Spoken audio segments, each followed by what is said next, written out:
সেনাবাহিনীর যে সিদ্ধান্ত বদলে দিল শেখ হাসিনার ভাগ্য। ছাত্র জনতার বিক্ষোভের মুখে পদত্যাগ করে ভারতে পালিয়ে গেছেন সাবেক প্রধানমন্ত্রী শেখ হাসিনা। গত সোমবার 5ই আগস্ট অনেকটা হঠাৎ করেই ক্ষমতা ছেড়ে চলে যেতে হয় তাকে। এর আগে তাকে বাংলাদেশ সেনাবাহিনী জানিয়ে দেয় তারা প্রতিবাদ বিক্ষোভকারীদের বিরুদ্ধে আর দমনপীড়ন চালাতে পারবে না। এতেই তার ভাগ্য নির্ধারণ হয়ে যায়। বাংলাদেশ ছাড়ার আগের রাতে সেনাপ্রধান তার জেনারেলদের নিয়ে একটি মিটিং করেন। সেখানে সিদ্ধান্ত হয় কারফিউ বাস্তবায়ন করতে গিয়ে সাধারণ মানুষের উপর সেনারা আর গুলি ছুটবে না। ওই মিটিংয়ের বিষয়ে জানেন এমন দুজন সেনা কর্মকর্তা এ তথ্য জানিয়েছেন বার্তা সংস্থা রয়টার্সকে।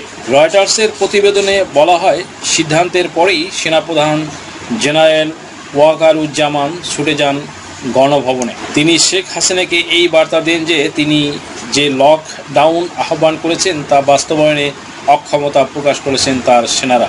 ভারতীয় একজন কর্মকর্তাও এ তথ্য জানিয়েছেন। এতে মেসেজ ক্লিয়ার হয়ে যায়, তা হলো হাসিনার পক্ষে সেনাবাহিনীর আর কোনো সমর্থন নেই।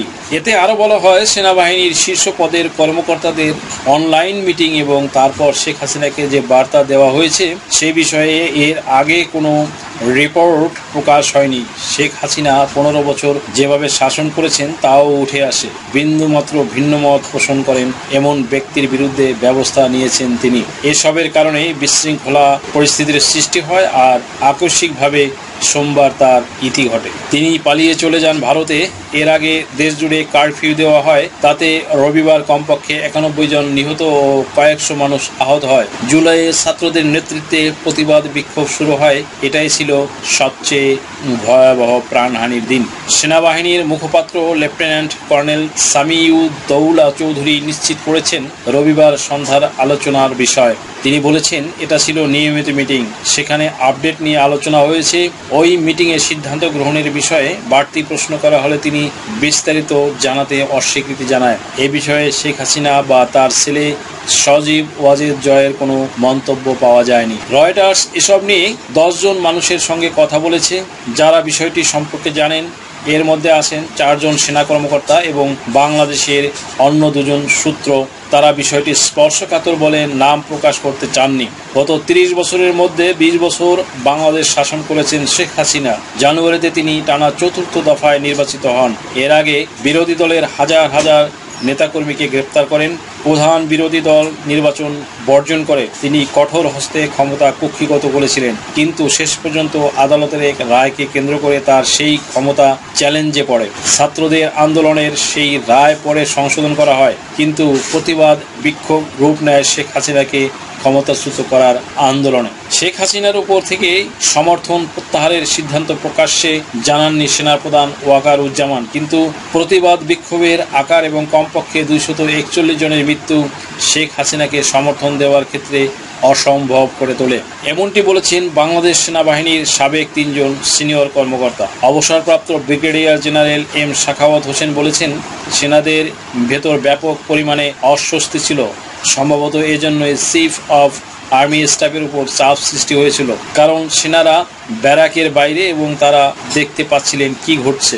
সামিউদ্দৌলা চৌধুরী বলেন এতে জীবন রক্ষার কথা ঘোষণা দেওয়া হয়, কর্মকর্তাদের ধৈর্য প্রদর্শন করতে বলা হয়। এতে প্রথমেই যে ইঙ্গিত মেলে তা হলো সেনাবাহিনী সহিংস প্রতিবাদ বিক্ষোভ দমনে শক্তি প্রয়োগ করবে না, ফলে শেখ হাসিনা ঝুঁকিপূর্ণ হয়ে পড়েন। সোমবার কারফিউ অমান্য করে অবসরপ্রাপ্ত ব্রিগেডিয়ার জেনারেল মোহাম্মদ শাহিদুল আনাম খানের মতো সিনিয়র অবসরপ্রাপ্ত কর্মকর্তারা রাজপথে নেমে পড়েন। তিনি বলেন আমাদের থামায়নি সেনাবাহিনী, আমরা যেটা প্রতিশ্রুতি দিয়েছিলাম সেনাবাহিনী সেটাই করেছে।